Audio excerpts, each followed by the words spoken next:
যাদবপুর বিশ্ববিদ্যালয়ে শিক্ষামন্ত্রীর উপর হামলার প্রতিবাদ আর তারই প্রতিবাদে বারুইপুরের সিপিআইএম জেলা কার্যালয়ে তালা ঝোলালো টিএমসিপি। শিক্ষামন্ত্রীর উপর হামলার প্রতিবাদে বিক্ষোভ টিএমসিপির।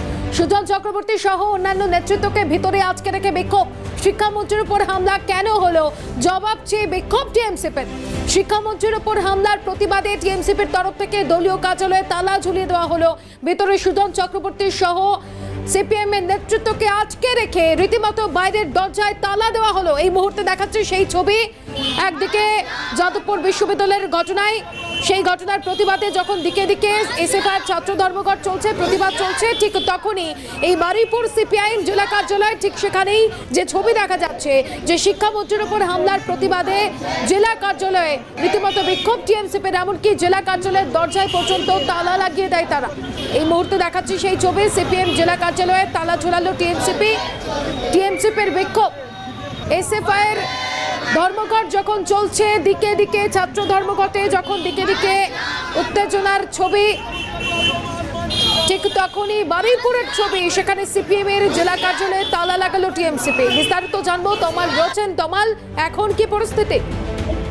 দেখো, যেটা তোমার বলে রাখি, প্রায় 8 ঘন্টা ধরে এই অবস্থায় ছিল, যেখানে কিনা তৃণমূল ছাত্র পরিষদের যেসব ছাত্রছাত্রীরা এসেছিল তারা বাস্তব বসুর ওপর আক্রমণের প্রতিবাদে আজ আসেন এবং তারা এসে কার্যত জেলা কার্যালয় দখল নিয়ে নেয়। তোমায় বলে রাখি যে চিত্রটা দেখা যায়, সেই সময় কিন্তু জেলা কার্যালয়ের মধ্যে উপস্থিত ছিলেন সিপিআইএম নেতা সুজন চক্রবর্তী, এছাড়াও উপস্থিত ছিলেন সেই সময় রাহুল ঘোষ ছিলেন, বেশ কিছু সিপিআইএম এর কর্মী সমর্থক ছিল। কিন্তু সেই সময় রীতিমতো তাদেরকে তাড়া করে বাইরে থেকে তুলে দেওয়া হয় উপরে দোতলায়, এবং যে জায়গা থেকে বেশ একটা ধস্তাধস্তি পরিবেশ সৃষ্টি হয় এবং তারা রীতিমতো যেটা দেখা যায় যে গেটে তালা দিয়ে দেয় এবং সেই তালা তারা দিয়ে দেয় এবং বলে কাউকে ভিতরে ঢুকতে দেওয়া হবে না এবং বাইরে বার হতেও দেওয়া হবে না। এবং গেটের উপরে তারা যেরকম তৃণমূলের যেরকম পতাকা লাগিয়ে দেয়, ব্যানার লাগিয়ে দেয় এবং তালাও দিয়ে দেয়। সেই জায়গা থেকে দেখতে গেলে যে পরিস্থিতি তৈরি হয়েছিল, সেখান থেকে কিন্তু বড় ধরনের ঘটনা ঘটতে পারতো। সাথে সাথে বারুইপুর থানার বিশাল পুলিশ বাহিনী ঘটনাস্থলে আসে এবং তারা পরিস্থিতি নিয়ন্ত্রণে আনার চেষ্টা করে। এবং তোমায় বলে রাখি যে পার্টি অফিসের মধ্যেই প্রায় 8 ঘন্টা ধরে তৃণমূল ছাত্র পরিষদের যেসব ছাত্রছাত্রীরা তারা বিক্ষোভ দেখিয়েছে পার্টি অফিসের মধ্যে, বাইরে তালা বন্ধ করছে। এবং তবে তোমার সেক্ষেত্রে এখনো কে কে রয়েছেন, কোন কোন দলীয় নেতৃত্ব রয়েছেন সেখানে? দেখো, তো যদি দলীয় নেতৃত্বের কথা বলো তাহলে সিপিআইএম নেতা সুজন চক্রবর্তী রয়েছেন রাহুল ঘোষ, তিনি কিনা আগে বিধায়ক ছিলেন, এমএলএ, এছাড়াও ছিলেন আপনার রাজ্য কমিটির নেতা রয়েছে, তিনি ভাঙনের তুষার ঘোষ রয়েছেন, আরো অন্যান্য নেতৃত্ব ছিল এবং সেই মিটিং ছিল।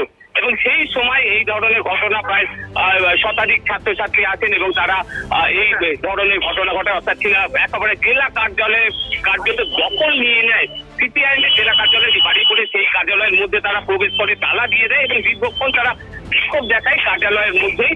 এবং পাশাপাশি যেসব সিপিআইএম এর কর্মী সমর্থক এবং নেতৃত্ব বাইরে বেরিয়ে এসেছিল তাদের কার্যত তারা দিয়ে দোতলায় উঠিয়ে দেওয়া হয়। একটা সময় দেখা যায় দোতলা কলস থেকে।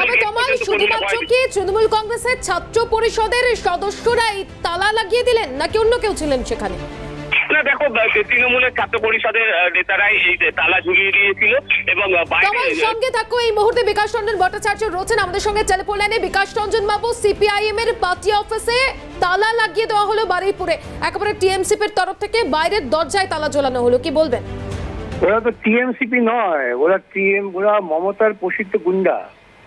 যারা এই কাজ করতে পারে তারা পোষিত গুন্ডা। আসলে ওদের ভয় হয়ে গিয়েছে যে ছাত্র যদি বিভিন্ন জায়গায় নির্বাচন করে তাহলে ওদের বেআইনি টাকা তোলার পথ বন্ধ হয়ে যাবে, তাই ওরা আতঙ্কিত হয়ে পড়েছে। আমি নিশ্চিত ওদের আপনার ইন্টারভিউ করুন, একজনও স্কুল কলেজে লেখাপড়া করে না। ওরা লেখাপড়া করে যদি আরো করে থাকে তৃণমূলের পার্টি অফিসে গিয়ে। গুন্ডারা আজ প্রতিষ্ঠিত করার চেষ্টা করছে, এর পরিণতি ভয়াবহ, এটা যেন ওরা মাথায় রাখে। বেশ, অনেক ধন্যবাদ জানাবো বিকাশ রঞ্জন বাবু। আমাদের সঙ্গে আমাদের প্রতিনিধি তমাল ছিলেন টেলিফোন লাইনে, তমালকেও ধন্যবাদ জানাবো।